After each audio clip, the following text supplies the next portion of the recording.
All right, welcome to the Dales Report, and happy to be joined once again with the CEO of Numinus Wellness, Payton back to the show. Mr. Nyquist, how are things? How's the summer? Things are very, very good, and the summer is excellent. It's excellent. Thank you. Are you based right in Vancouver? I am in Vancouver. I am.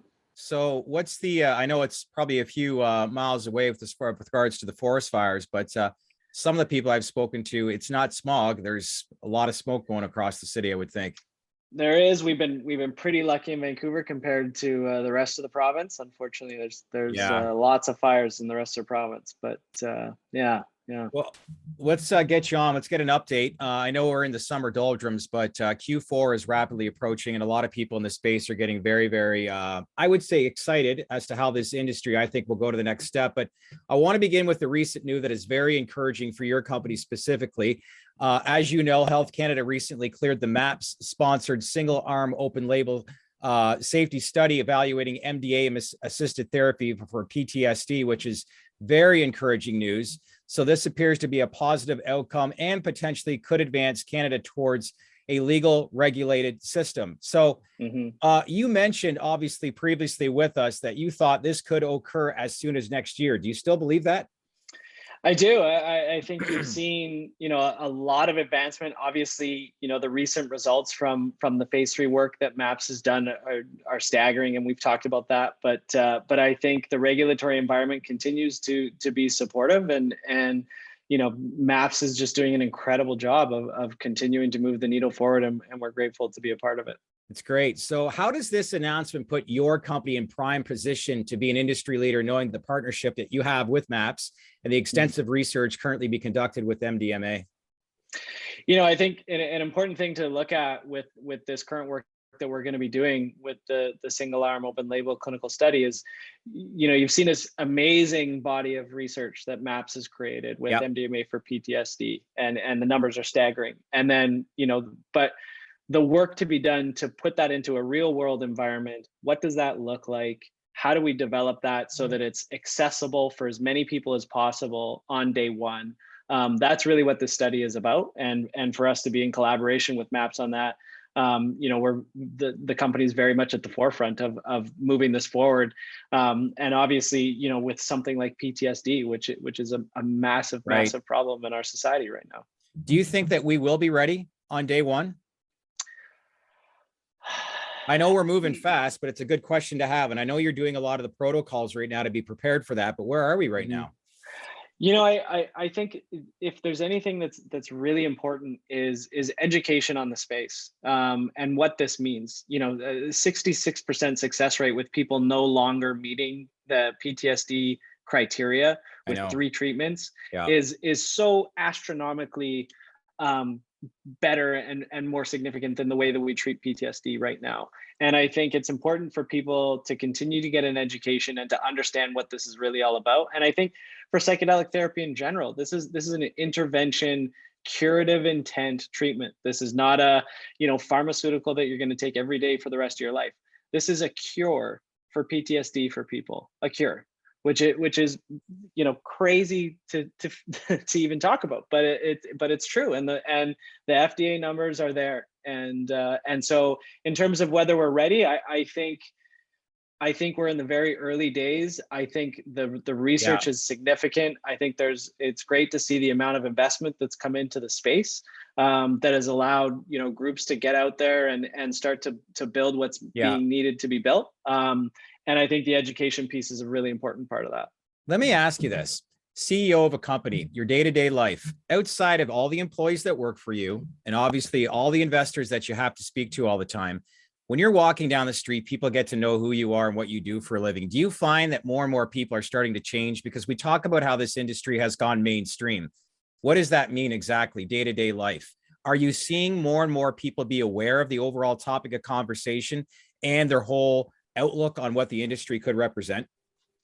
Absolutely. And frankly, when we founded Numinus, over 3 years ago, I was completely shocked at the amount of people who actually reached out and had anecdotal, things that they were saying about how psychedelics had greatly impacted their life in a positive way. And I think now, it's gone mainstream. There's people Yeah. who say, "Oh, I saw you in New York Times," or "I saw this thing on CBC." You're seeing a lot of adoption, and in an environment, unfortunately, with COVID, mental health has never been more of an important topic than it is right now. And so I think, for people to know that there's really, really exciting treatments that are coming, that have been researched for a very, very long time, and frankly used in a lot of contexts for tens of thousands of years. Right. I think that's another important thing to remember, is this isn't necessarily something new. There's lots and lots and lots of historical use of psychedelics to treat mental challenges that people have. As far as investors, as we gear up for Q4, you and I have discussed off camera, Compass Pathways, it's very notable, some of the research that they're doing, perhaps the leader in the space. They're going to have some encouraging news, hopefully, like, come October, and that could really, take this industry to the next level. What would you say is your main focal point, you as a company? Are you as happy? Are you established with the movement that you're making as far as investor awareness into the US market as well? Again, I think it's early. I think you're going to see, especially this year, as you said, there's some really exciting things that we're seeing in the industry. Whether it's the Compass results, you're seeing MAPS and where they're at with MDMA. You're seeing decriminalization movements. You're seeing a huge move in Canada around accessibility and regulation change as well. So I think. I'm very excited as a company. Good. In terms of where I think things are going. And it's funny, you mentioned it's summertime in the summer doldrums. If I think to where we were last summer compared to this summer, it's like the conversations I was having this time last summer was, is this industry even a real thing? Is this even, that was you and I. What's his name? Is it Chad, or is it Chad? And what is it? It's a Dale's report. And here we are a year later, right? It's incredible. That's right. So I think if you look at how much has advanced in a year, I know, and things are just, I think, warming up. Keep things in a perspective with regards to the trials that are currently going on. And do you still believe MDMA assisted therapy could be a legal treatment in 2022 here in Canada? I think so. I think 2022, 2023, MAPS has talked about 2023 for the US. And I think Canada, I do think Canada is probably going to be first. There's a lot. Why do you say that? I think we've got a more favorable regulatory environment, okay. Especially in regards to drug policy change. Yeah. Okay. And I think, obviously with what you've seen with psilocybin, there's been access already starting to be provided. And I think you see the special access drug program, which we've talked about before. They've already posted their intention to change the special access drug program to include MDMA and psilocybin. Health Canada doesn't post their intention to change something if they don't intend on changing it. So that's my viewpoint on it. Interesting to see how that unfolds. Other news, the acquisition of Neurology Center of Toronto recently, with intentions to expand the center into a clinical neurology treatment center specializing in the application of psychedelics in a therapeutic setting. So along with your Vancouver and Montreal clinics, is this something we're going to see, like an overarching strategy that we may see major hubs across the country? Yeah, not only across the country, but into the US and then after that, potentially internationally as well. That's always been our focus, has not to be a Canadian centered, but a more global company. And the reason why we've been focusing on Canada is, as I mentioned, the regulatory environment has been favorable.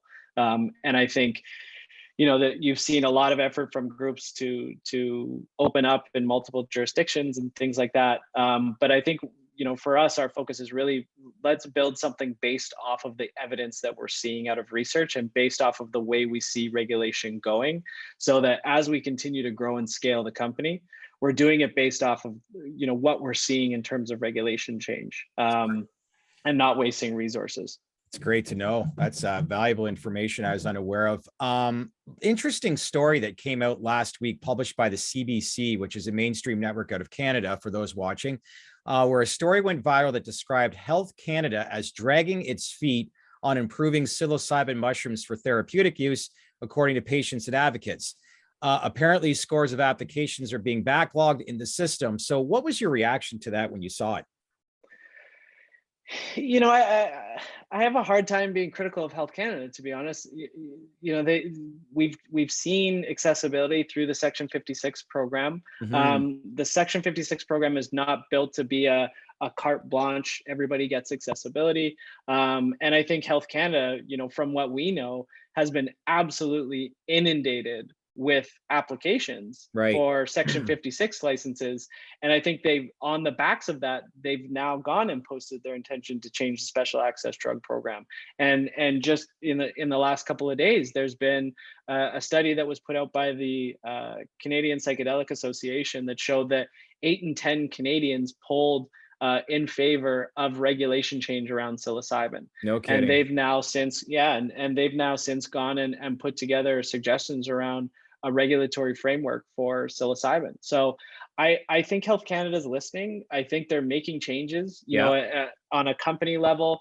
Health Canada has been extremely supportive of all the work that we've done. As you mentioned, we just got approval for our MDMA trial. They've continued to amend our licenses and give us the accessibility that we've been hoping for in an environment that's moving really, really fast, right? And I think it's important to note that to move too quickly and miss the therapeutic benefit and opportunity with psychedelics would be dangerous. And I think it's important that these are being recognized as really, really significant therapeutic modalities that have massive benefit to people, and they're getting rolled out in an intentional way that is focusing on the outcome of the people who are looking for this treatment. It's a clear indication, though, based on the amount of interest, the hope that people have, because if you're getting that kind of like traction behind the scenes, obviously you have to proceed at a certain pace that is safe for sure. But needless to say, you can understand why this industry continues to expand and move at a pace it currently is at, right? Absolutely. Absolutely. I appreciate the update. Let's keep in touch, and we'll probably see you in a couple of weeks again. If not, enjoy the rest of your summer, and then let's kind of touch base after Labor Day weekend, and as we gear up for what appears to be a very promising Q4 for this industry. Sounds great. Always good to talk. You as well. Thanks, Payton.